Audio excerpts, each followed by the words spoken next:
Welcome everyone to the premiere episode of E1 Fantasy The Lock-In. I'm very happy to have you all here. I'm your host, Jesse Roberts, and alongside me I have the wonderful Lewis Smith, who will be my co-host for the duration of this series. So he's our manager of stats and research at Esports 1, responsible for the rules, salaries, all of that fun stuff.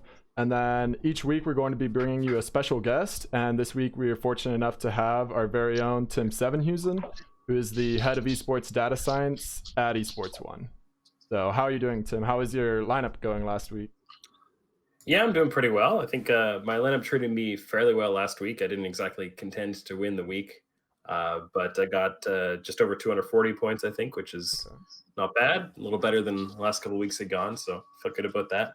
Felt good about Team Liquid playing long games, getting lots of kills. Yeah, I mistakenly stacked 100 Thieves, and so I had one of my lowest weeks of the split so far, so I'm going to be recovering from that this week.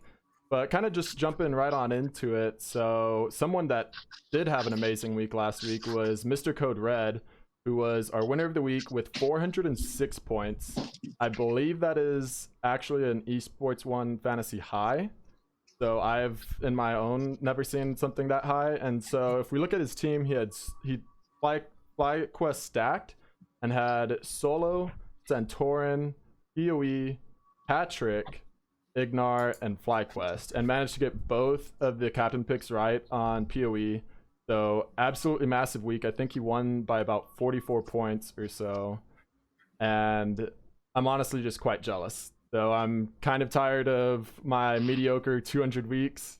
So I'm really hoping that LCS only week is going to be something new. So congrats to Mr. Code Red. Make sure to talk with us if you have any questions, and we'll change your role in Discord. And other than that, last week we saw a lot of crazy upsets. So we had a lot of bottom teams really fighting with some of the top teams, and for an LCS only week, that's going to make things really interesting. So kind of just getting right into the schedules, Lewis, you kind of you enjoy ranking these schedules, and I'm interested in hearing what you're looking at this week. Yeah, so those people that are kind of new to fantasy, or especially a setup like we have where it's more daily and weekly, matchups are really everything. Like players have, they're talented week to week, but it's all about who is going to take the most advantage of their schedule this week. So big thing I do is as soon as the contest go live, I look at all 20, or in this case 10 teams, and see which schedules I want to take advantage of the most. And I ranked all 10 in my top 3 this week. Number 3 is FlyQuest. I got 100 Thieves and Dignitas. And something to keep in mind for schedule, it's unique in fantasy. There's great matchups. Like obviously FlyQuest is going to mount the floor with Dignitas, but it's almost like too easy. The best matchups are ones that'll stay competitive. So that's why someone like Evil Geniuses, I like their schedule more, because they have Golden Guardians and CLG, and I expect both those teams to really push EG. And then oddly enough, Team Liquid has the same schedule as EG, CLG, and Golden Guardians, but I like their lineup the most, just because I think that, and we've seen it, TL doesn't have that EG completely throw a game tendency, so I expect them to be able to perform a little better across those games. So FlyQuest, EG, and Team Liquid are 3 teams I'm really targeting this week. Okay. And Tim, we had been talking earlier that you are really finding TL viable now, and really express your interest in tactical. Yeah, I think one of the big takeaways from me overall this split so far has been how good tactical has looked compared to kind of the expectations I'd set for myself. He's been generating a lot of fantasy points, but also just in play in general. He's really rounded out. I think the full off season, like mid-season break, playing with Core JJ and the amount of work Core JJ has been able to do with him and the coaching staff as well, is really looking impressive, and really paying off for them. So I've been enjoying kind of watching him develop, and I've gotten a few points from him in my lineups over the last few weeks. Yeah, it's fun. You know, double lift obviously leaves massive shoes, and you have someone that Team Liquid, values a ton in Core JJ, and they could have, chased some other ADC, but he stuck it out with Tactical. He believed in him, and now we're all seeing exactly why. And kind of getting right into it, Lewis, on your lineup, if I'm not mistaken, you actually have Tactical this week, do you not? I do. So, yeah, there's subject to change. Obviously, the longer I stare at fantasy, the more I just scheme up of different ways to spend the money. But I think Tactical is in a great position of having the best schedule of the week. I definitely expect him to lead his entire team in kills and fantasy points. So I want to be able to take advantage of that schedule. And then I paired up with the Team Liquid. One thing that I try to do when I build a lineup is I really, you kind of build these storylines and you say, if it goes like this, I'm going to benefit greatly. So I'm kind of pushing the chips all in on a really strong Team Liquid 2-0 and expecting Tactical to lead the way. And Tim, even though you expressed your interest and said that Tactical is really kind of just growing into his role and becoming kind of the carry for TL, I saw that you took Bang, which is actually on Lewis's bad list for the week. So Lewis is actually avoiding him. Here we go. Yeah. It's an interesting one. Again, like Lewis said, my lineup is subject to change up until locking time. So, I'm not sure yet if I'll stick with it. Bang is an interesting one for fantasy because I think I have a little bias coming into fantasy with players that I think are good rather than players that I think are going to, generate a lot of points. So you can have a player who's really good but doesn't score many points because maybe their team doesn't fight a lot, or their team plays to the other side of the map more often, things like that.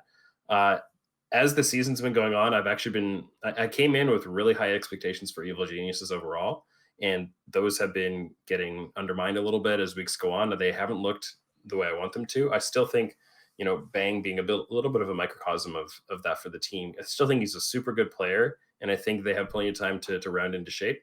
And I've got some faith for him that, maybe with a good schedule this week, that this can be the week that he really kind of shows up more. So, I think he has, I don't think he's going to get a low number of points. I need to kind of play a little more with whether the salary is going to be the right balance for that. But yeah, I think my selection of Bang is mostly just because I think he's a great player. I need to take another step back and apply the fantasy lens a little more to him and see if I still want to stick with that. So, Okay, so I'm good. I see you grimacing down there. Well, first, before I try to convince Tim why he should ditch Bang and move to someone else, I want to provide a little more context. Tim, something that Jesse left out of his intro, he's the founder of Oracle's Elixir. So I want to make sure everyone knows the celebrity status that they're dealing with on this stream. Like everyone, be sure to bow down and respect your LOL stat gods here. So Tim, he's definitely like the most fun person to talk League of Legends stats and just gameplay as a whole with.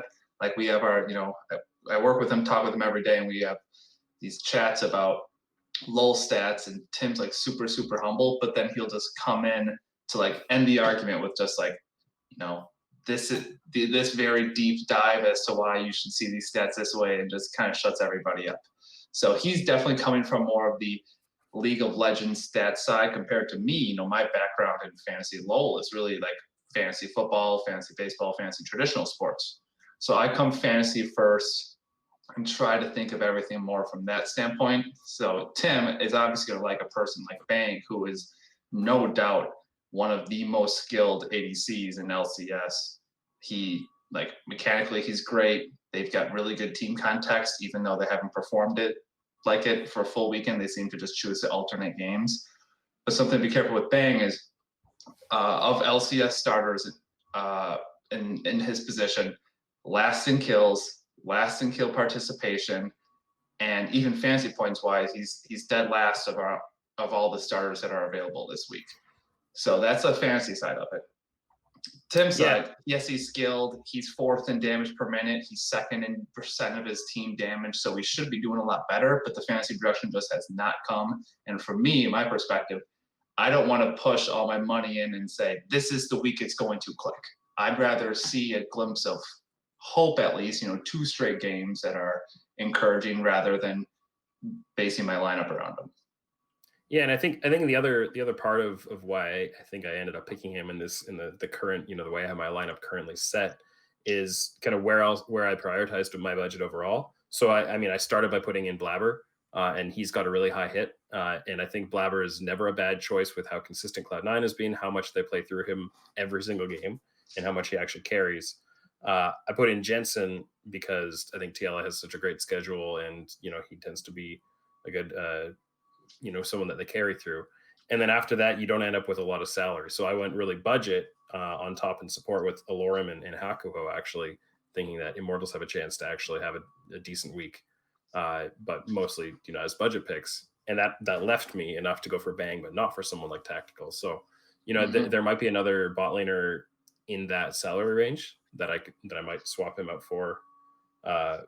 But I think it's partly, a lot of it has to do with prioritizing my budget into jungle rather than bot. But what I do like about Tim's lineup is when I went into this week, I kind of expected my lineup to look something like him, not banging it, but something like him, because now that it's just LCS this week, there's very clear tiers as to prices or players in terms of price and skill. So, like C9, FlyQuest, TL are kind of in a tier with TSM and EG kind of just knocking on that door. And you need some budget players in order to invest in that tier as much as you can. So I really like Immortals setup. I think they have a great game ahead of them against Dignitas. I think TSM should be competitive enough where they at least have to fight it out.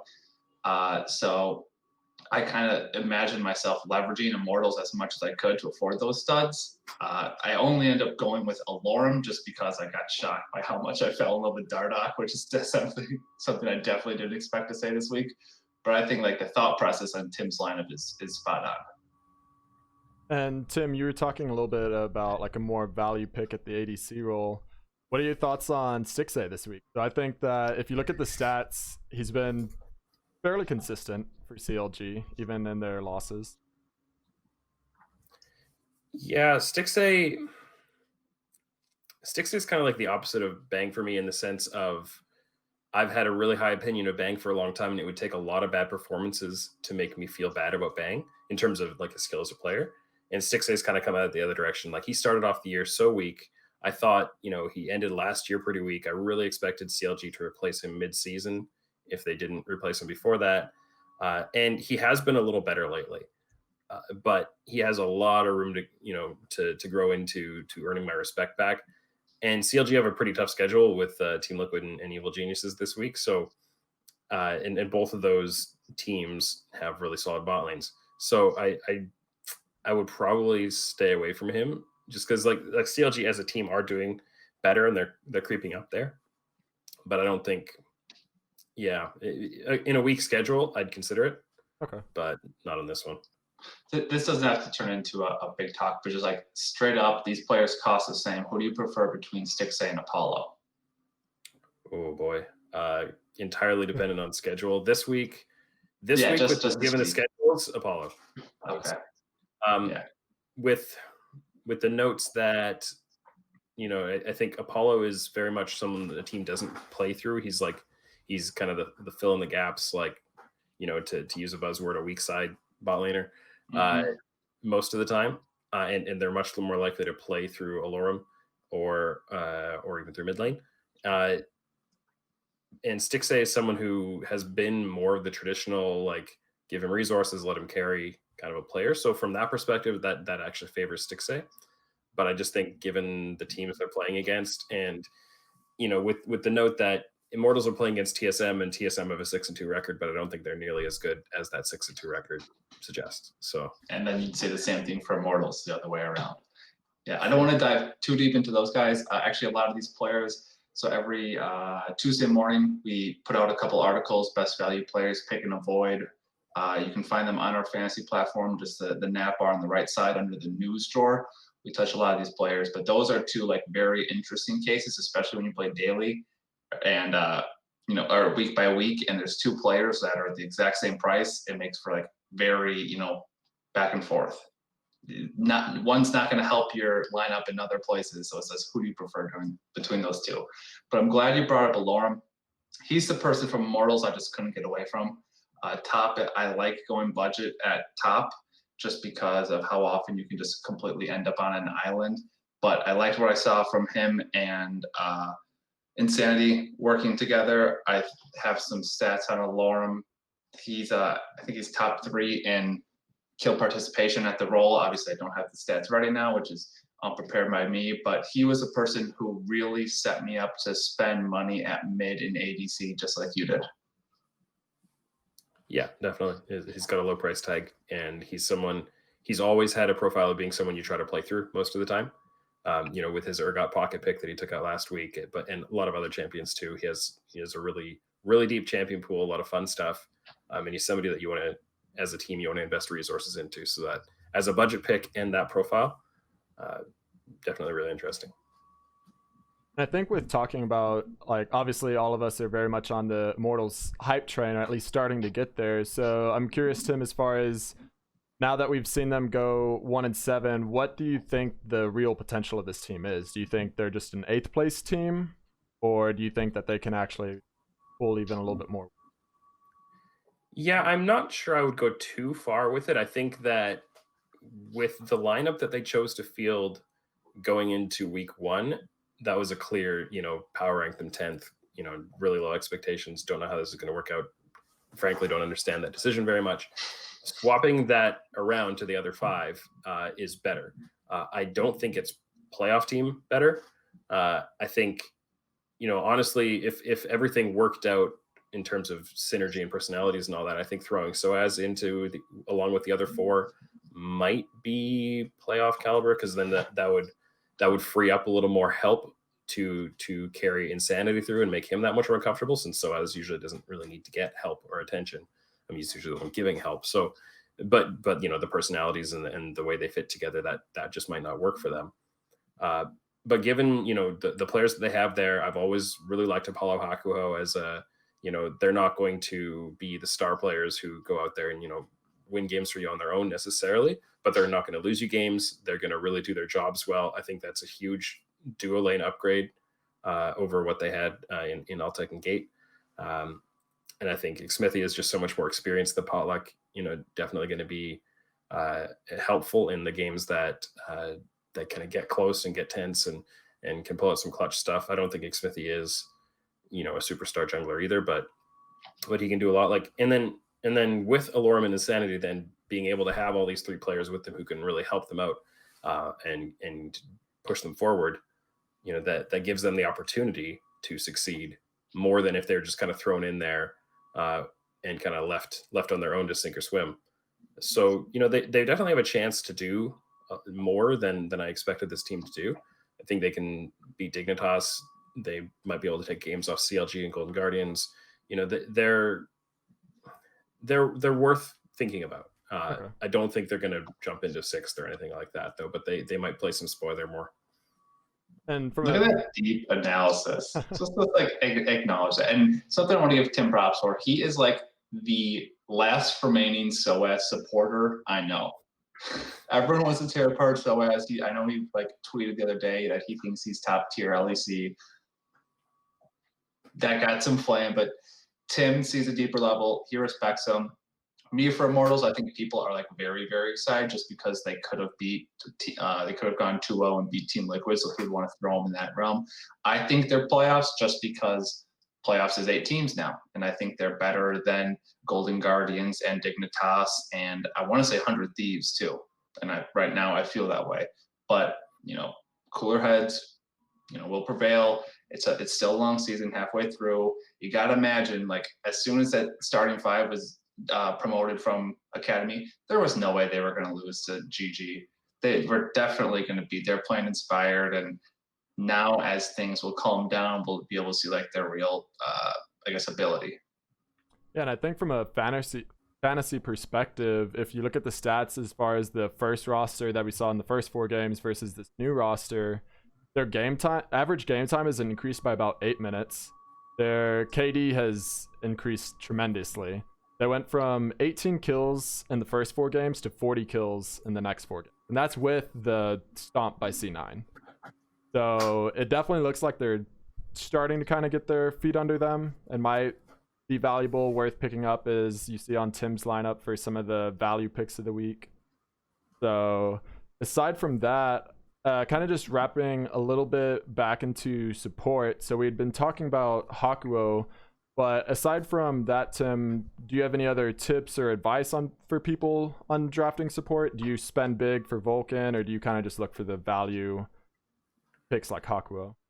Yeah, I think there's, as Lewis specifically leading on making some of those system changes and things that we've done, I think there's become a lot more flexibility in how you can manage the support role. I used to definitely get the cheapest person who wasn't going to get me zero, basically.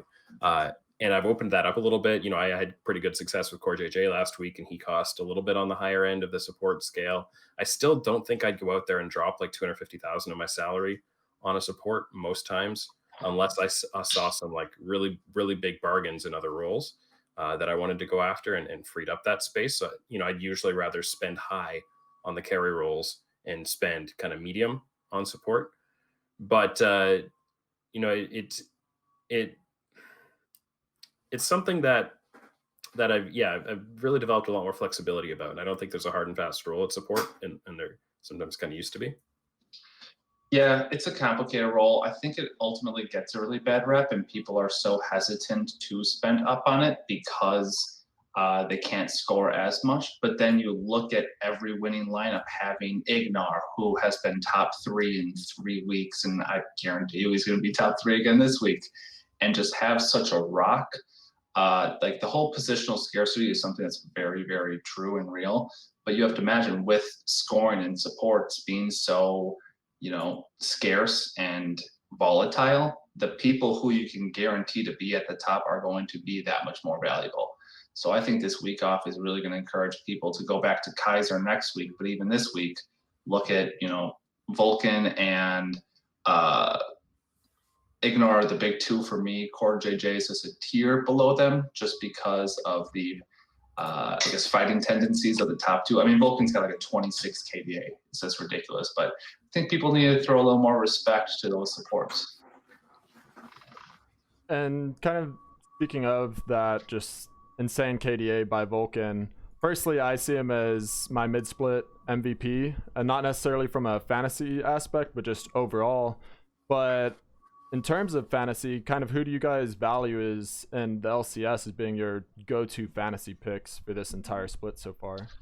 Yeah, so for me, there's a combo that you can really go either way on. So obviously, I'm supposed to say blabber and talk about how amazing C9 is. But the thing is, we knew C9 was this good when the year started. Their prices have reflected it every single week. So you're not able to get a lot of surprise value from them. But someone like Power of Evil and Santorin, I'm specifically talking about Power of Evil, he has had an incredible season. I feel like he's still almost like expectations from him are a little subdued because he was not this type of person when he played for Counter Logic Gaming. But he's had 8 games. He's played 8 games this split. He has 6 or more kills in 6 of them, which is just ridiculous. Niski only has 1. So I think you can expect those 2, along with Caps, to just be the most impressive, most expensive players at the position, and honestly return value on it. Pretty much any week, Power of Evil is not playing Cloud9. And for you, Tim, who have you been either like for the last 4 weeks been really hyped up on or looking forward to for the next few weeks? Yeah, so I don't think I've really found my kind of ride or die for this split. Last season it was Sven. Every single week, pretty much, I drafted him. This season, they've been playing so much towards the solo lanes, and he's really been getting under prioritized. He hasn't been putting up those big points as often or as consistently. So, I think I'm still fishing around to find that person that I would sit on. I think, Santorin is somebody who he would be having a breakout season if we didn't already know he was really good. And I think it took a little longer for some people to recognize how good he was because he has such a long history that it takes a while for opinions to change. But he's been this good for quite a while, and it's really kind of shining through that much more this split. And so he's somebody that I haven't really been finding the lineup kind of arrangements or the budgets to make him work, but he's been catching my eye more and more as weeks go on. So he's got the potential to fall into that spot, especially if I want to save some money and not go with the blabber route, which is the spend big and get guaranteed points kind of thing. Yeah, I've loved the emergence of Santorin just because I feel like every week it was like last split and then even early this one, it was Yankos, blabber, a gaping hole, and then the next jungler. But Santorin's really closed that gap, and honestly, Yankos has closed that gap the other way. But it's just kind of an ode to how he is, how involved he has been with FlyQuest, you know, win conditions every single game, and the fact that FlyQuest leads all LCS and LEC teams in total kills. So that's the kind of setup you want your jungler to be in. And if both of you had to just pick one person that you'd want to kind of point out to users as far as someone that they should keep their eye on, whether it's like the Dardoch of the league or the Insanity, who would it be for you as far as these coming few weeks? Can't say Dardoch, man. You got me all flustered. We didn't even get to touch on how much I love him this week. Going forward, I kind of just want to like put out a PSA of people needing to respect support. I think Kaiser has put an incredible run together, even outside of being able to carry on Wukong. I think Ignar, how involved he is in the most bloody team in the LCS or LEC is big, and just finding those safer supports is going to win a lot of lineups for the rest of the season. Yeah, I'd throw one out for FBI actually. It's a little bit of a flyer, but he's someone who Golden Guardians haven't gained a lot of respect in general, and FBI is arguably the best player on the team.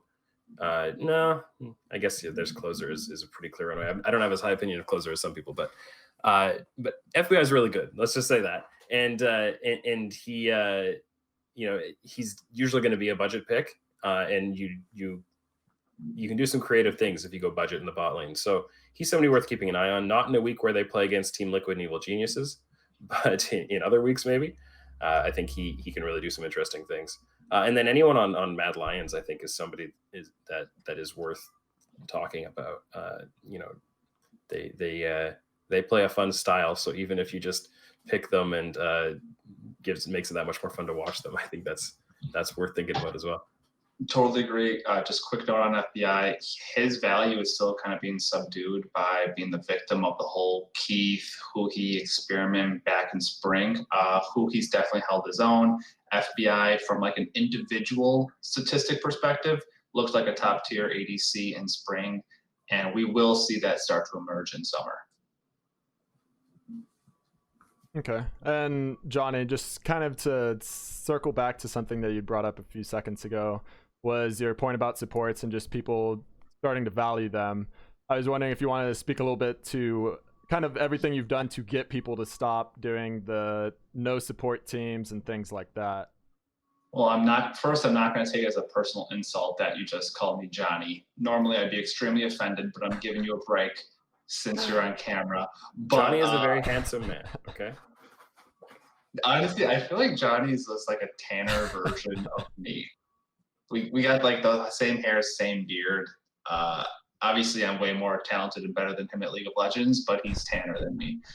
But yeah, so supports, a lot of people early on like try to preach the no support strategy, and that was honestly our fault. We didn't have the salary system really figured out in spring, where we were not accounting for the differences relating positions to each other. We were really accounting for the different, I guess, range of outcomes within that position and base it off of a lineup average. So we've decreased the price of supports a lot, where it really doesn't make sense to leave that spot empty right away.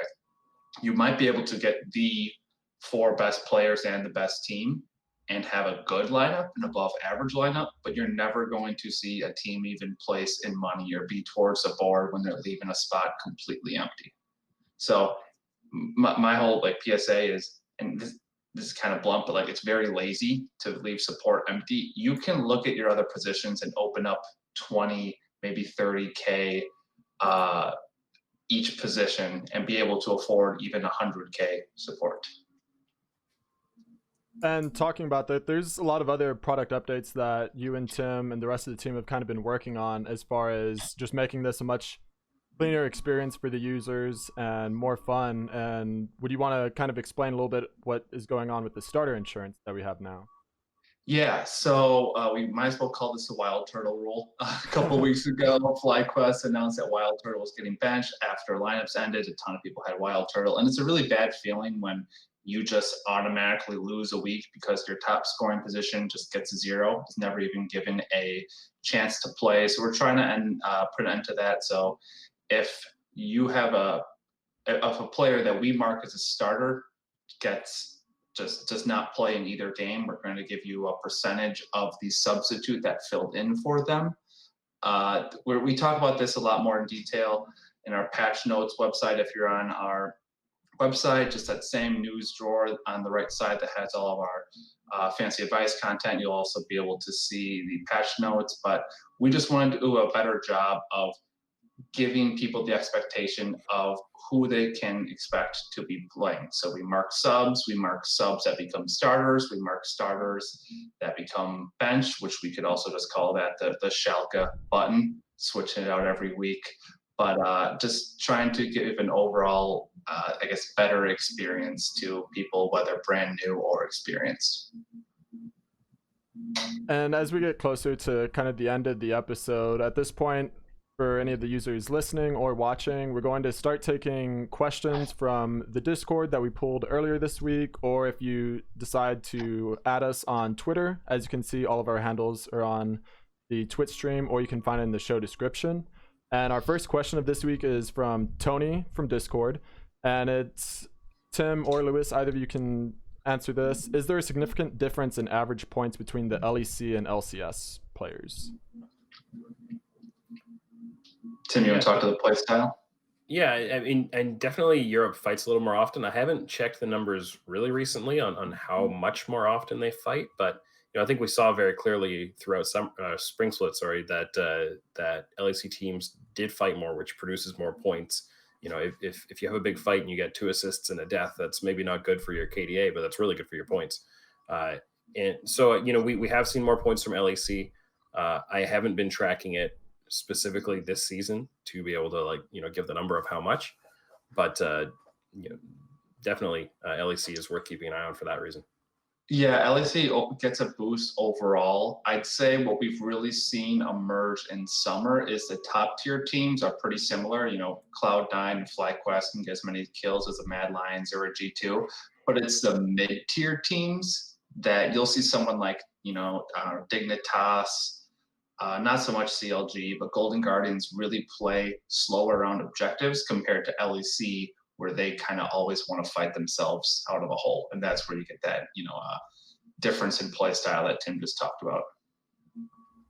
Thank you, Tony, for your question. And our next one is from Relis, also in Discord. And this is actually a topic that Lewis and I talk about a lot, and that's the validity of team stacking. So his question is, team stacking really dominant? And if so, how does picking 3 to 5 players of the same team increase your chances? Yeah, so I'll be honest, I don't like team stacking. Just like from our perspective or actually building my lineup, a lot of things have to go right in order for a team stack to win. So it kind of all went terribly when TSM was the team stack that won it all a couple weeks ago, because there's already those TSM fans that are probably picking them to beat C9 this week. But the thing you have to remember about team stacking is kills are the lifeblood of fantasy. They're worth twice as much as assists. And when you put all your eggs in the same basket, you're really spreading your kill potential very thin. And if the kill participation numbers of your teams start to dip at all, you're missing out on a lot of points. So it's like there will be players who have really strong schedules, but you kind of have to look at your lineup and see how this works. Obviously, if you stack all TSM, you're saying TSM is going to have more kills in their games than anybody. They're going to play longer games than anybody else. They're not going to die. And that all worked a couple weeks ago, but it's a very rare occasion that it actually works out. So I try to avoid it. I like to try to get the best player I can at each position, still targeting schedules, but I don't want my players taking points away from each other. Thank you for the user submitted questions. And if you guys have any questions in the future, make sure to add us, DM us, find us on Discord. So we will be taking questions each week. So no matter what they are pertaining to fantasy. And at this time, we just want to talk a little bit about what the upcoming episode is going to look like. So we have LEC finally going to be back so all of our European users, you don't have to stack only TSM this week. And it's, as you saw last week, just a lot of crazy upsets. So LEC will be super exciting to get back into. And our guest for next week, so I guess I might have spoiled it a little bit earlier when I accidentally called Lewis Johnny. But we have Johnny Biasi, one of our very own here at E1, also coming on.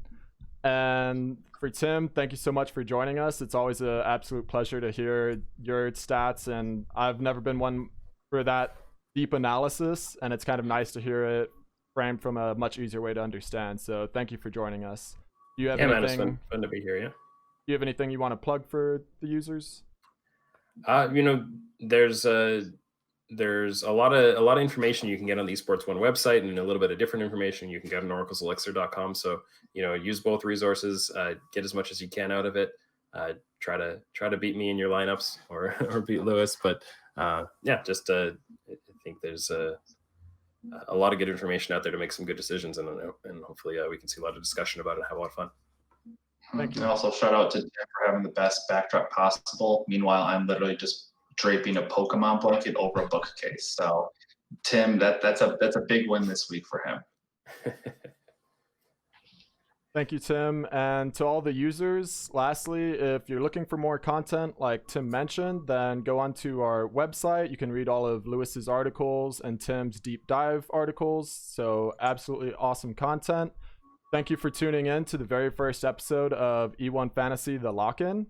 We'll be back every week at 2 p.m. PT or 9 p.m. Western European time. Good luck this week and happy drafting.